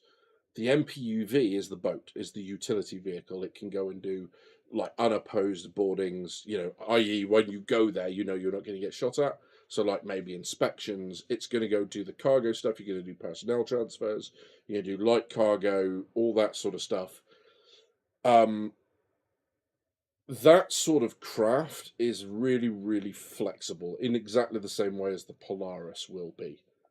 Long periods away from home, self-contained, able to deal with a lot of random stuff. You obviously aren't going to put it on its own into a mass conflict, because now you're talking about task group level operations. But if you're talking an area where you've got something like the blockade thing happening, or you've got pirate tensions or whatever, and Idris is going to be absolutely terrifying in those situations, because maybe you don't take Gladiuses. Maybe you take something else. Maybe you're taking stuff to find people. Maybe you're taking stuff to listen. So terrapins, heralds, all that sort of stuff might be very, very interesting in that space, because the whole idea of those craft is to augment and boost the capabilities of the ship they're with. And the problem with, if you've got enough fighters to worry an Idris, is that the number of fighters you are honestly going to put 2 Gladius up against? Because I have the feeling the answer to that is no. At which point, why are you using the Gladius? right? And I'm not saying there aren't situations in which you would, and there aren't use cases for gladiators being on board, because of course there are use cases. I just think things that maybe are a little bit more flexible. It'd be really interesting to see if you could fit a Legionnaire in there, because that would be really cool. There's all sorts of stuff that could go in there. Yeah, lots of stuff. Terrapin Murky said exactly the same thing. Exactly that. Because the problem with the Idris, no matter how big the components, because it is a ship, it is a capital, small ships are going to find it long before it finds them. Take a Terrapin, you level the playing field, right? Or a Hornet Ghost, a Hornet Tracker or something like that. There are options, right? So yeah. Also screw it and load it with Eclipses, says Hellwinter. Yeah, you could absolutely use it as a heavy strike as well. Yeah, plenty of bits and pieces in there. So yeah, I think there'll be some epic battles. However, there'll be few and far between. Yeah, I'm hoping that they will obviously be a little bit more common than that. It would be really good to see these used. I think where these are going to come into their own is going to be the org on org stuff. But yeah, I think going back to. Sorry, I'm just trying to find the question again in terms of how well the Idris fits in its role. Yeah, I think what the strength of the Idris for me is the amount of roles you can give it and have it doing its thing, because now it's got so many crew that comfortably you could have a Legionnaire with 10 Marines on it, or however many it carries. Put those Marines on it. The Idris can still do everything else that it's normally doing and run a fully crewed up, ready to go Legionnaire. Polaris can't. Doesn't have enough beds.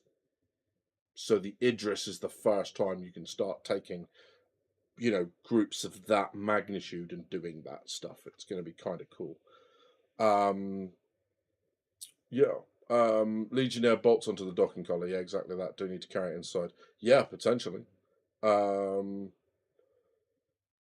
says F7 Tracker, F7 Ghost, and a Gladiator. Interesting. Gladiators would be a really interesting choice as well for this, I think. Potentially also things like an Antares, but the QED. Yeah, that'll be interesting. lots of other stuff, or all the Misk Furies and that sort of stuff. John Chavez says, what do you see the Idris P without weapon upgrades being used for? I think that's it, mate. I think it's one of those things where it's multi-role. Let's say you are an org that's that's running a system, right? You want some sort of deterrent that's going to stop other orgs coming in piecemeal and just trying their luck, right? Or groups of players, maybe not orgs, but groups of players. An Idris is a very, very scary threat to things like Perseus, Hammerheads, that level stuff, who would otherwise scare off a lot of your forces, right?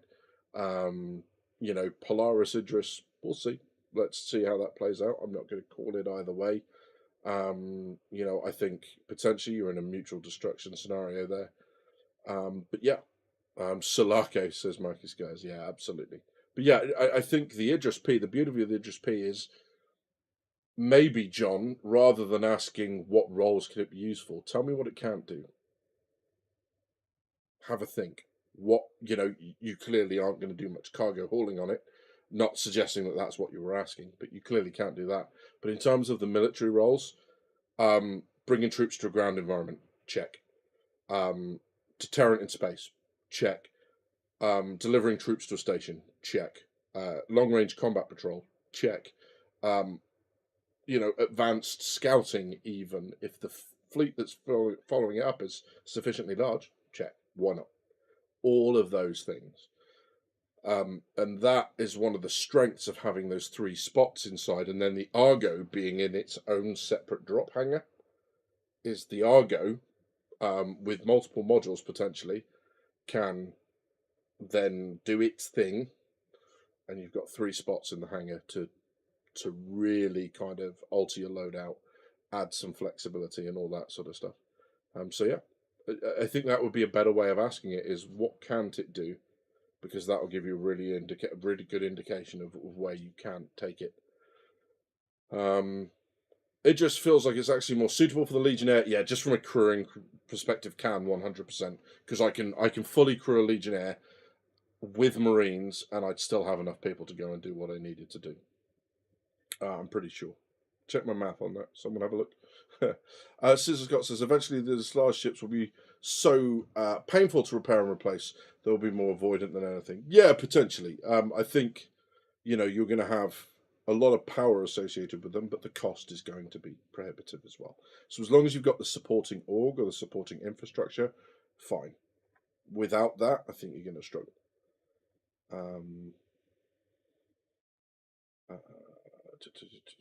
Yeah, reference Legionnaire. Is that for the Polaris? Yeah, I believe the Polaris could. Someone just posted an album on Reddit showing what might fit in an Idris. Interesting. I was on the USS Joseph Hughes, a frigate, and then the USS O'Bannon, and the destroyer. Awesome, mate. That's good to hear, my friend. That railgun, though. Yep, 100%. Yeah. And that's where the difference comes from, is that Edison says a Perseus on its own is going to lose to an Idris, but if you start equalizing the number of crew, that's a lot of Perseus to 1 Idris. And yeah. Send flowers. Nice. Party boat, check, says Limited. Absolutely. Disco ball, confirmed. And it's got the gym, so you know. Can the Idris fit a freelancer and a cutlass minus the turret? I don't believe so. Looking at that, I don't think it's big enough. Freelance, maybe. Cut is too wide, I think. So yeah.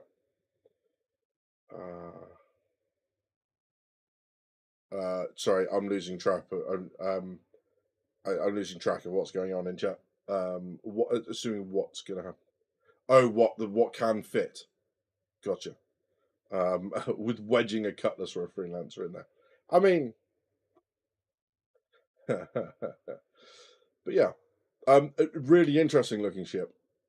And I think now, but my biggest question about the Idris is not about what it can do in game; it's how it fits in game. It's like, what does it do to the server when you bring that thing in? Because that is.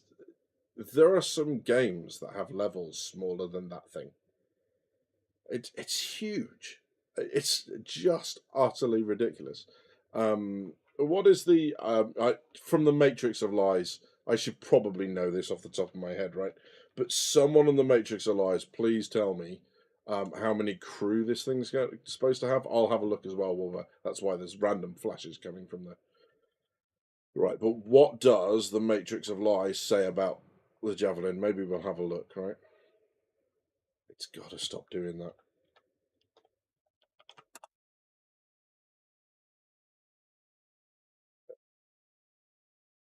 Yeah, Javelin with 1 eye, confirmed. Here we go. Okay, let's switch across again.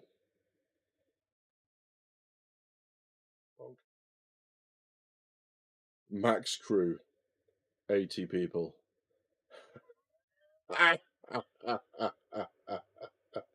Yeah, that. Oh, I'm sorry, I'm looking at Javelin, aren't I? I'm an idiot. Sorry. Yeah, see, 1 can, and how many ones? Let's go back to Idris. Yeah, 28 people. I thought that was the confusion. I was looking at that going, that doesn't seem right. But yeah, so 28 people. Okay, so possibly not a full Legionnaire, but not too far off it, right? You're looking at what? 2, 4, 6 turrets, 4 turrets.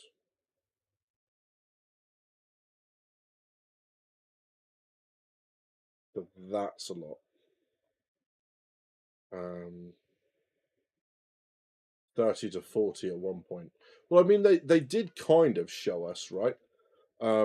Images inside the crew quarters at one point. So it was in here somewhere. I would say business side of the room. So obviously you've got your mess hall here. It's a chow line. Don't talk about the chow line. It's there. I hear roast lamb is still Here we go. on special. Yeah. Yeah. That's an inside joke, but sleeping quarters. This is for So you've got 2, 4, your general crew. 6, 8, 10, 12, 14, and then coming back the other way, 16, 18, 20, 24, 26, 27, 28 with the 2 single rooms, 29 with the captain. So yeah, I mean, pretty much in the same. We're talking about 30 crew, right? And that's without any other spaces full. Yeah, For the ship. That's about right. 1, 2, 3, 4, 5. So yeah, 10, 20. Bunks have shutters on them, a bit more privacy. with inbuilt home entertainment system. So this is That there was what you would call a mess square. So it's a mess space that everyone goes and sits in, like your living room. The galley, the chow line, the bit that they were talking about is the dining room, is where you go to eat. Back in the olden days, for those of us that are old enough to remember this, give us a smile in chat if you are one of those people that remembers having a separate room to eat in and watch TV or lounge around in. Because I don't think it's that common anymore, is it? But yeah, so this would be on board a warship. This is the mess hall. So this is everyone that would sleep in this particular area on warships. That sleeping accommodation, that crew room, whatever you want to call it, there are multiple of them on board, and they tend to be organised by branch or whatever else. I live outside to Scott. Nice. But yeah, so each of them would have their own mess area like this, and it would have almost enough seating for everyone inside, because of course some people are always up and always working, regardless of what time of night it is, or what time of day it is. So yeah, an interesting one. Well, I think the 29 beds, Edison, was including the 2 single cabins and the captain's cabin. So yeah, yeah. So there's that. Interesting. So that seems to be, yeah, so you've got your 2 flight Area at the end, flight crew Which are cabins. about to get a little bit bigger, but you didn't hear that from me. About to get a bit bigger. Does that mean that our extra beds are going into them? Because then, yes, we'll be up to 31, 32, 33 people.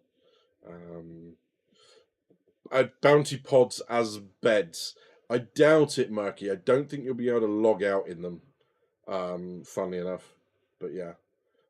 Is that the same way that it works on your Warships 8, that you had mess squares, or like a mess living space separate to your galley area for each of the messes on board, or was it more of a communal kind of thing?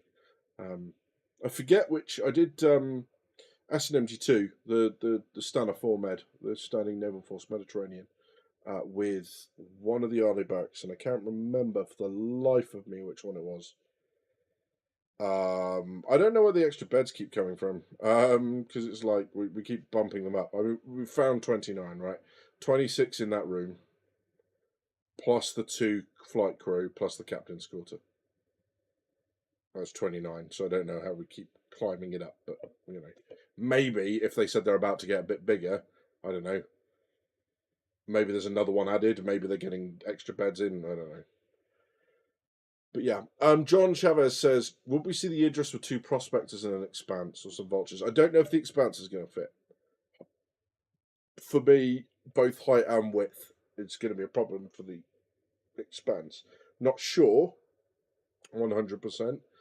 But, I mean, prospectors would fit in there, no doubt. The expanse, possibly not. Or some small refuelers and repair ships. I mean, the smallest thing we've got at the moment is the Vulcan. I don't know if the Vulcan's going to fit. Can anyone confirm? But I'm much more. I would just rather as Khan has said already, the metrics can be misleading with all the struts and the extra stuff it's got spitting out, and it doesn't seem to be a solid rectangular space. It seems to be carved at the top, so it might be problematic for certain ships. Sorry, the Vulcan. That's right, Genome. Not the Vulture, the Vulcan. I think that's the smallest we've got. Maybe if they go smaller, potentially. But I don't know about the refuelers are necessarily needed, because that's what the Idris will do itself. It will have its ability to refuel its own stuff rather than go on off range. And I guess, it will need all the fuel that it has just to go and do its thing, I think. I think that's very, very likely. But yeah, really interesting. Absolutely. So what we had was, in terms of ranks in the Navy, you have your able seamen and leading hands.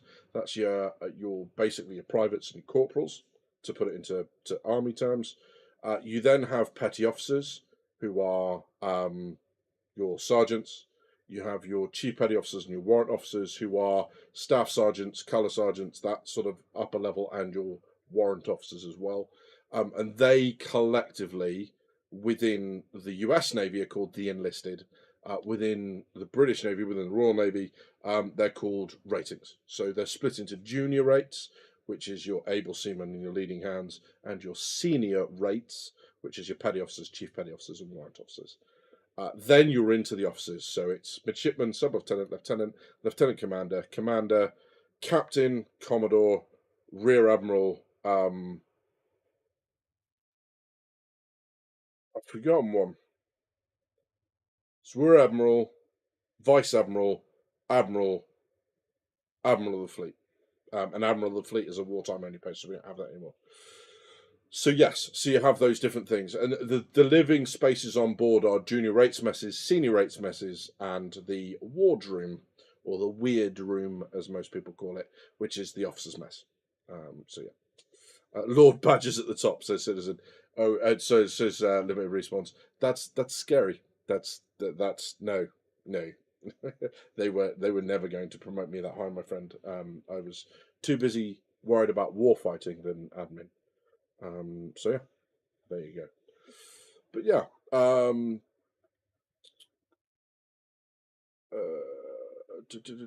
sorry, I'm missing. The Idris is supposed to be able to carry a retaliator in the hangar. It was confirmed, I believe, a long time ago that would fit and take the hangar space. Yeah, the landing gear is really high on the retaliator. Maybe that means the retaliator is going to get a rework to sort the thrusters out. I mean, maybe they're going to go back on it. Don't know. And this is why I think it's just better, and I prefer much to wait to see that it actually fits, and it's a case of what people will make fit in it is better than anything else.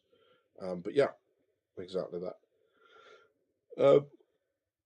Cool. Excuse me. It's been a long old day. I got up early this morning, so yeah, bear with me. If I'm part of a crew, said Limited, I log in for a cheeky solo session. No one else is online. How can I play? Yeah. Things have got to work out, right? That's if there are only 3 beds, since we do have some 2-seater size 2 ships. Yeah, it might be that, then they need to start taking up the other crew. Yeah, it's an interesting one. Murky Sky says, those wondering what fits in Ninjas, I watched the Leaks video, Hater and a few others. The Cutlass and the Freelancer do fit inside. The Cutlass needs a top turret move, and the Eclipse was too wide. It doesn't surprise me that the Eclipse is too wide. But yeah, we'll see. But fits in a hurry during combat ain't the same thing. You are not wrong, sir. And leaving those doors open is a big mistake. Yeah.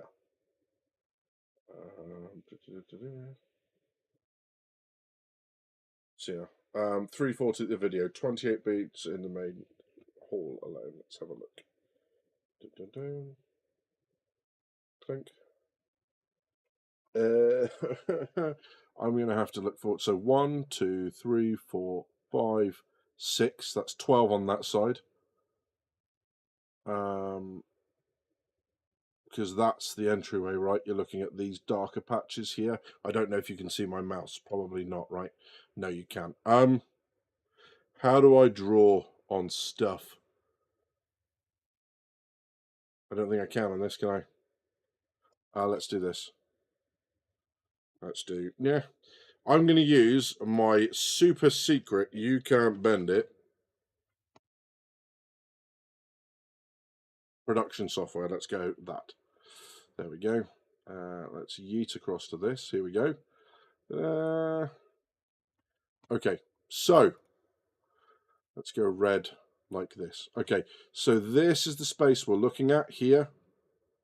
Let's zoom in once because I think it will stand up to it. So we're looking at 1, 2, 3, 4, 5, 6. So 12. 1, 2, 3, 4, 5, 6, 7. 14. So it's 26, which is what we said before, right? So 26, 27, 28 with the other 2 crew rooms, 29 with the captain. Yeah, because there's this bed here doesn't exist on this side. If you look, I'm just going to undo that. Yeah, because that's the way in from the chow hall. So that isn't there because that's a walkway, and then you walk like that. Okay, so yeah, I think at the moment that's what I'd be sticking with. I can't see. I mean, call out if you can see it, right? But I can't see in there any other cabins. There doesn't seem to be, because sometimes the captain will have a cabin up near the bridge, because of course that gives them access to the bridge as quickly as possible. Can't seem to see that. That's going to be your wash facilities, I would imagine, or something similar. Or maybe they're on the ends here. Don't know. But yeah. I can't see anything else in there. There's an exo room as well, says John. In that case, yeah, absolutely. No vertical launch seawolf. Yeah. Legionnaire doesn't need to land. You can carry it on a docking collar as per Q&A. Interesting. But yeah. 900 P72, says Murky, blotting out the sun. Yeah, absolutely. Yeah, so some really, really interesting stuff came out of that.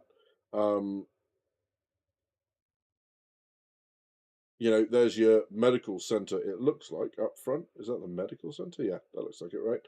There's your med bed. There's your medical office. There's the ward. I'm still not sure what the ward is. Is that something we're just going to do with NPCs when NPCs get injured, or is there going to be a point to having us in there? Does that mean that we can use those beds as a log-in, log-out point, potentially? Because if so, that's 5 extra beds we've just picked up. Don't know. I don't really know. Don't know what any of this stuff is down here. Yeah, interesting.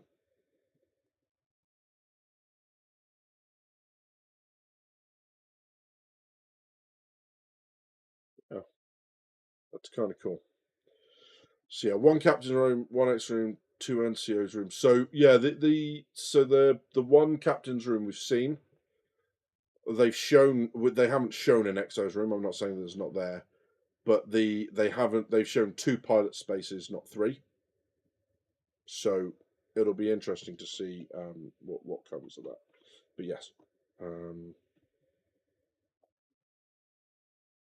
yeah, we'll switch back over to chat. Ta-da! Hopefully you can still hear me because it's just told me that my bitrate has gone to 0. So either my internet has crapped out, or YouTube is lying to me. But yeah, please don't be 0 bitrate. Please don't have crapped out on the internet. That would be rubbish. Can still hear. Fantastic. Thanks, Hellwinter. But yeah, so there's that sort of stuff. So what I'm getting at is what we've seen is 29 beds. If there's an extra room, then there's 30. If they said that space is going to get a bit bigger, whether they meant the rooms are just going to get bigger, whether they mean they're going to add extra beds, whether they mean they're going to add another room, don't know. You're good. Get another beer, says Murky. I'm still working through this one, my friend, but I'm decided. Yeah. This is a warship. Don't forget to count the bugs in the brig and the torpedo room. Yeah, the torpedoes definitely count as beds on a warship, as does every camp bed you can lay your hands on. Interestingly, there's your escape pods at the rear. If I switch across again, I'm just going to zoom in because I did a print screen. It's kind of giving me everything that. There we go. So let's get across. Transition. Here we go. Yeah. So up here, you've got your escape pods at aft, port and starboard sides. Yeah, interesting.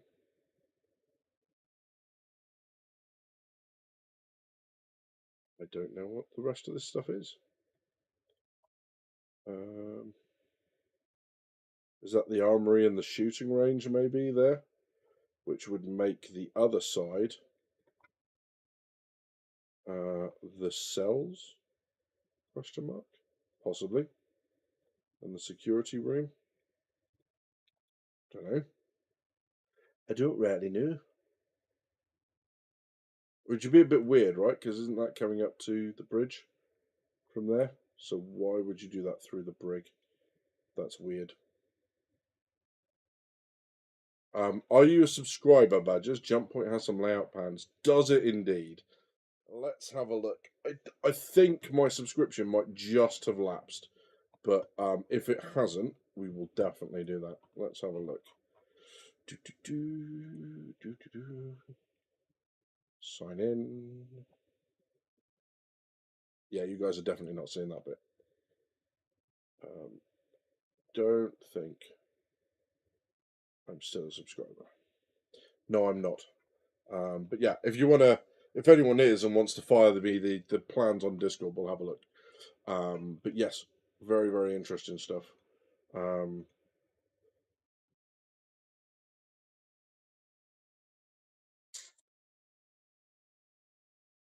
Yeah, we'll see. I'm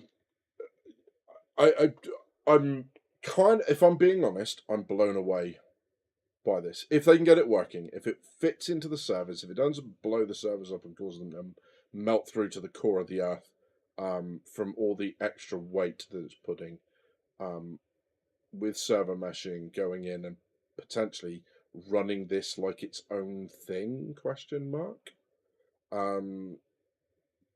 Then yeah, that would be really, really interesting. There's an awful lot of gameplay to be had there. These ships are going to become microcosms of themselves. In effect, now you've got kind of Star Citizen in a nutshell. You've got the repairing gameplay. You've got players running around keeping this thing happening. They're going to be going off doing their own missions from ships like you would from a station. You've got the ability to control your own crime on board with the brig. You've got your medical gameplay with the medical facility up front. You've got cargo and supplies, air traffic control. This is going to be carnage if you're not organised. This is just going to be utter rah, right? Hey, Matthew, good to see you, bud. This is just going to be absolute madness if you are not organised doing this. And I think, like, I get it. Some people are going to have a stab at this. They don't want to be organised. They're just going to have a go, and they're going to have a whale of time doing this. And I absolutely don't want to take anything away from those people. But if you want one of these things to run even remotely efficiently, there's a lot of work that's going to need to go into this. A lot of work that's going to need to go into this. And that makes it really interesting and challenging. And yeah, I'm looking forward to seeing it kind of out and stuff. But yeah. Orgs literally have a real world monthly cost in server infrastructure. Yeah, 100%. You got a Benny's machine, you can survive forever, says American Skies. Yeah, so many screenshots possible. Discord, you got one across to me, did you, mate? Thank you very much, sir. Let's have a look.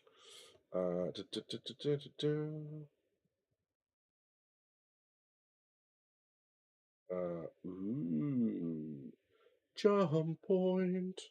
Stand by, boys. Can has saved the day. Let's jump across. Okay.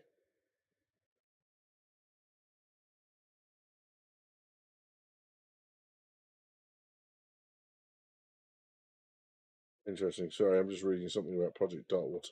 Whatever that is. Yeah, great. La la la la la la la. Here we go. Okay, so we've got a virtual tour here. So, right. Let's have a look then. Let's zoom in slightly, shall we? Here we go. Okay, so we have the bridge, main bridge, lower bridge, component room. Nothing surprising there. Going down to, so lower bridge, main bridge. There's your exits off either side. Going down to exactly what we thought it was, actually, interestingly. So the shooting range and the brig either side down here. I don't know if I can draw on this one either, can I? Can I? No. I don't know if you can see the text being altered. Possibly. Down the brig, I'm clicking on the brig bit, it's not obvious enough. But yeah, so we've got sleeping quarters, pilot quarters 1 and 2. So that pilot quarters looked to be, so this is, you see the cargo bay in the centre. Just to the left of that is the sleeping quarters, left of that mess hall, left of that bathroom, which is interesting. You're going to go through the sleeping quarters to the bathroom, but okay, great. There is an Exos cabin, whoever called that, well done. So we've got Exos captains 1 and 2 pilot quarters, and then we've got the 26 in the main sleeping quarters. So we have 30 at the moment, depending on what they do with the pilot quarters. So yeah, an interesting one there. Moving forward, you've got the missile room, which we don't yet have. They haven't shown us, so that might be Notorious's much vaunted vertical launch system. Then we have med bay, and then moving forward from that, escape pods. Down aft, we have the engineer room, the briefing room, the escape pods as we spotted before. So yeah, guard rooms, cells, and the brig. So interesting. Yeah, and then moving down, top left, there's your mess hall. Top centre, there's your shooting range. Briefing room, top right. Bottom right is your escape pods. Bottom centre is your guard room, it looks like. And then bottom left is random passageway. Yay! Then we have control rooms either side of the hangar, it seems. I kind of like that. That's cool. The bottom left image with like the glass state boards that it has, and radar displays it looks like and scanning. That looks really interesting. Hopefully, that's going to be more than just a texture. That might actually be able to show real things happening around the ship, and that would be very, very cool. And then down to the hangar itself. So yeah, lots of struts and things. It's not a square space. It tapers off towards the top. There are struts that stick out. So you've got to wonder what metric have they taken. Have they taken wall to wall or strut to strut? Because if not, you're losing space. Have they taken the metrics at the top and not the bottom? Because if they haven't, then you're losing space, and so on and so forth. So that's going to be a really interesting piece. And then you've got the Argo hangar and the gravity room off the Argo hangar, which is, yeah, feels a little bit like an afterthought, that really, doesn't it?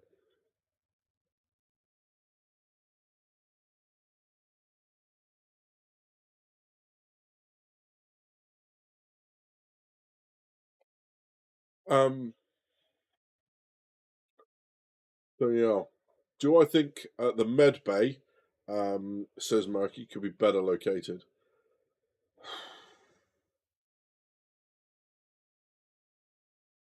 Yeah, no doubt. Um,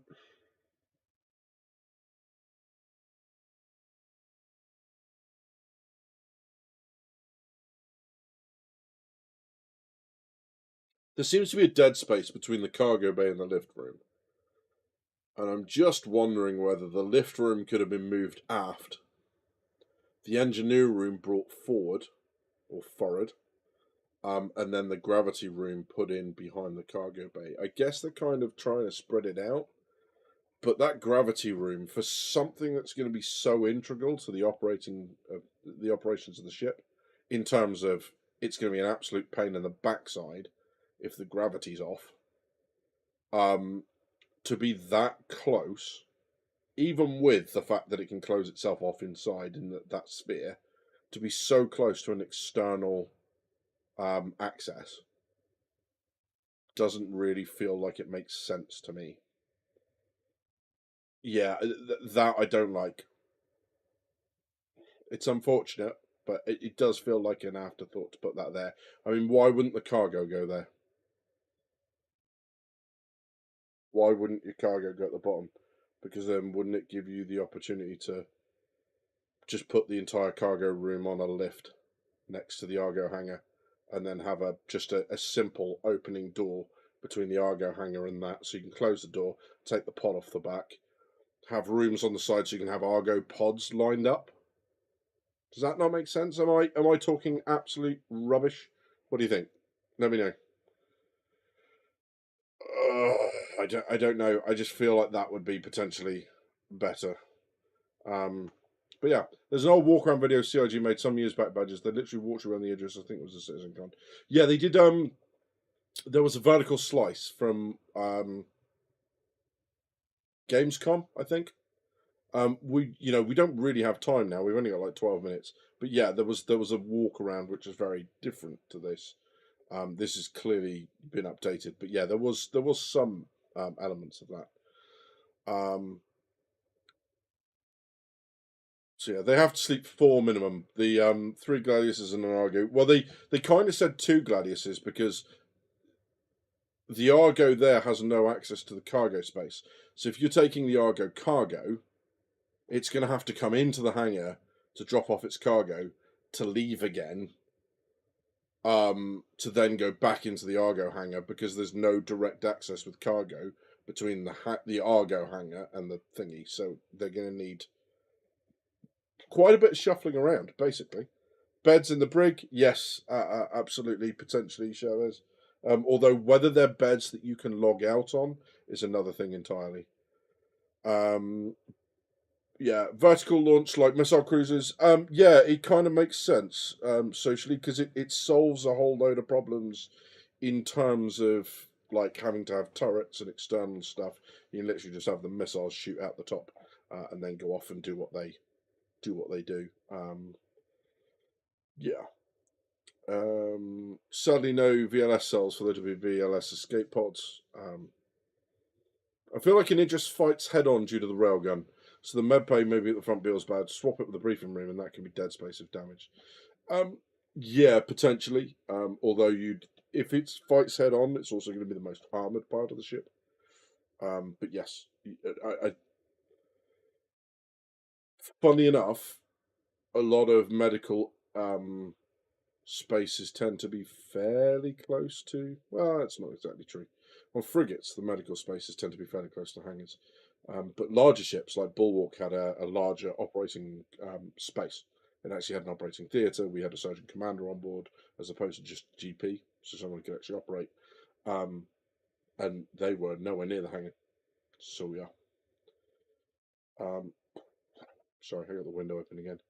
So I keep grabbing at whatever bugs are coming in from the outside.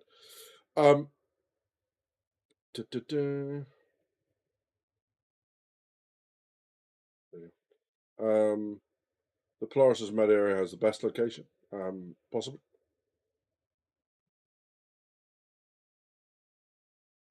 Guess they figured out it would if you wounded in crew. So yeah, the interesting thing about the escape pods at the front is that the escape pods in the front are single escape pods. The ones at the rear, if we go up a little, the ones along the wings, aft, port and starboard, those are the crew escape pods. You can kind of see them in the bottom right-hand picture here. That's your escape pods, and they are group escape pods, so multiple people will get into them, more like life rafts. than anything else. Yeah. So it's going to be great when XQ has to eat his words about the Liberator when we see it when we see it be used as extra flight decks for the Idris. Yeah, I'm not a massive Liberator fan, I will admit. But yeah, it's a shipping ship, but its utility as a carrier, I feel, is pretty limited. Where are the fuel tanks as the interior is so filled out? I feel like for a lot of ships, the fuel tanks are just kind of hidden and in spaces. And certainly within warships, they're not spaces that you access yourself. They are, to get into them, you need to remove panels, like physically, they're bolts, so you need to remove all these bits and pieces and break them open effectively. So yeah, they're not sort of spaces that would be in any sort of accessible floor plan. They would be more noticeable for the fact that there's nothing in the space. So maybe that's the area between the cargo bay and the lift room. I don't know. But yeah, that med bay is bugging you now, says Murky Skies. Well, I mean, when you think about it, really, I mean, you've got a lot of dead space at the front. You've got armor. You've got the escape pods that will go through. You've got the turret. For stuff to be penetrating into the med bay, it's already done a lot of damage. I mean, the front of the ship's mangled anyway. Also, the other thing is that when a ship is fighting, sure, you will take casualties down there, but your priority is to keep the ship fighting. So, in peacetime, you have triage priorities, and your priorities are those who are about to die, unless they get help. Then it's the critically wounded, then it's the walking wounded, then it's the flesh wounds. In war, on a warship, that inverts. Your priority is to get people back to their desks or back to their stations as quickly as possible. So you treat lightly wounded first, walking wounded second, critically wounded third, and you're on death's door. Basically, you're leaving. And that's just, unfortunately, a reality of war. But yeah. Exospace is too far from the bridge. Yeah, to me, it feels like one or t'other of them should be at the back. Where that component space is on the bridge, it feels like one or other of them should be there. And the component kit can be somewhere else there. There's obviously also an elevator space in there that's missing, which is, probably part of that component room, or maybe the elevator's in the middle and you go through it. I don't know, but yeah, that doesn't really make a lot of sense. It looks like the lift room and the component room pretty much line up from those two images, so it looks like they're pretty much the same space, right? Yeah. So, okay. So 6 forwards, single escape pods and 6 group pod aft. So if each aft pod takes 4, then that's escape pods of 30. That sounds about right, mate. Yeah. 4, 8, 12, 24, 30, 100%. It would also be interesting to see a couple on the bridge, given how far the bridge crew would have to go for that. But yeah, because of course this central area, the crew area in the middle, the exo quarter, the captain's quarter, bathroom, mess hall, sleeping quarters, that's going to be, you would expect, entirely vacant when it comes to combat. So there's nothing in that space. So they're either up at the med bay, or they're down aft security, engineering, armory, bridge, flight deck, and then the turret spaces. So yeah. Interesting stuff. Very cool. It's still not clear yet how to get down there, because those red dots look to be turret entrances more than anything else. And yeah, just having a quick flick through everything else, see if there's anything interesting in here to catch up with. But yeah, we are pretty much there in terms of times, guys. Really interesting ship, and like I said, what I'm really looking forward to doing when it comes to it is I am going to be doing a review as part of a series that is something along the lines of a naval officer reviews. I don't want to make it too similar to Morphologies and Architect reviews, but we'll do something maybe like Fleet Ready Inspection or something like that, ready for inspection. That sounds about right. Yeah, ready for inspection. And we'll do that, which will be really cool, I think. And we'll do, once the Polaris comes out, it means the Polaris and the Hammerhead I can do very quickly back to back. It establishes them as a series, and then obviously the next ships that we'll have coming out, there will be the Perseus from RSI, and then we'll look to the Idris and the other larger ships as they come out. The Kraken will happen to do it as well. Want to hear about how you see these capital ships being tactically employed, says Marky. Yeah, I've got some ideas. I don't want to go into too much because I don't want to steal too much of the thunder from the videos. But yeah, I also need to flesh them out. They're all very kind of new ideas. But yeah, 100%. And maybe we'll do a couple of bits like that. Put the cargo bay on the bottom, like you said, then the gravity generator and medbay can move back to the center of the ship. Yeah, because that's the core of it, right? What's also really interesting on warships is that missiles tend to seek out the center of the ship because it's the largest mass. If you think from radar, the center of the ship, you can have the largest margin for error and still hit. If you go for the front or the rear, yeah, the bow or the stern, then you have much less margin for error within the missile before it misses. So yeah, stuff seems to aim for the center, and the same would go for missiles and everything else, right? So why people aim for center mass when they shoot at someone, by and large, because you're most guaranteed of a hit. Yeah, doing the javelin next battle as well would be amazing. Yeah, we'll get to the javelin when we can.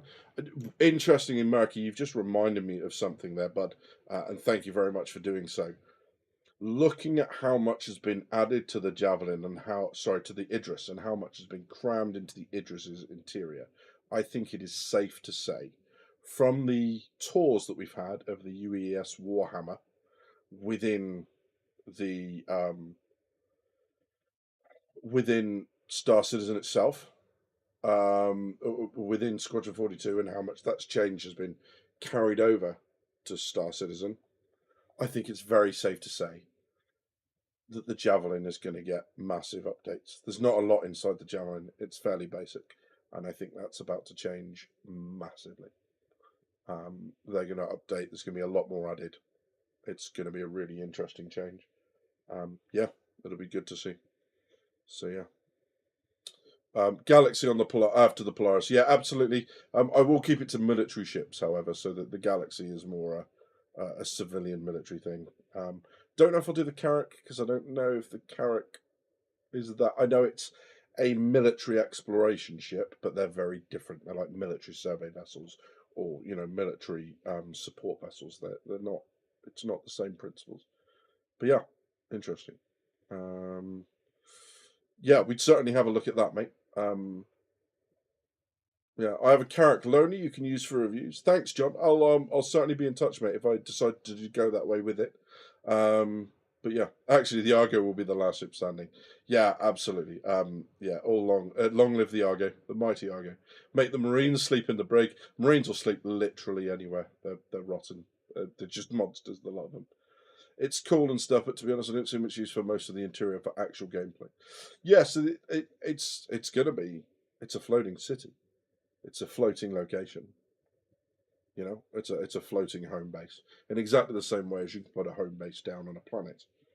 That's the whole point, is it's to become lived in. What's quite interesting with what we saw on that floor plan, if I can just scroll back down, is they said something about the gym, and I didn't see it there. Maybe I'm being blind, but I can't see the gym at all. Maybe it's one side of the control room. Maybe one side is the control room ATC. The other side is the